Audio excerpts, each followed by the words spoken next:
Pretendimet e presidentit serb Aleksandar Vučić se aleanca ushtarake mes Shqipërisë, Kosovës dhe Kroacisë rrezikon Serbinë për qeverinë shqiptare nuk qëndrojnë. Në një dalje për mediat, ministri i mbrojtjes Ermal Nufi u shpreh se nuk ka vend për panik lidhur me stërvitjen e forcave të armatosura serbe në kufi të Kosovës.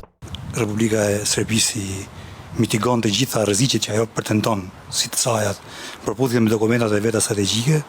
Republika e Shqipërisë nga ana e saj të gjithë politikat e sigurisë i kanë përputhje me aleancën në cilën ne bëjmë pjesë. Aleanca ushtarake e NATO-s është aleanca ushtarake më e fortë në botë.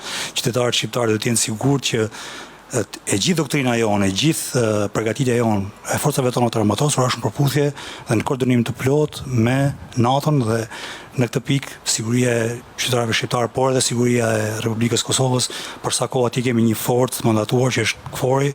Më herët Vučić u shpreh se aleanca ushtarake mes Shqipërisë, Kosovës dhe Kroacisë drejtohet kundër Serbisë, duke palajmëruar sulm nëse kërcënohen kufijtë.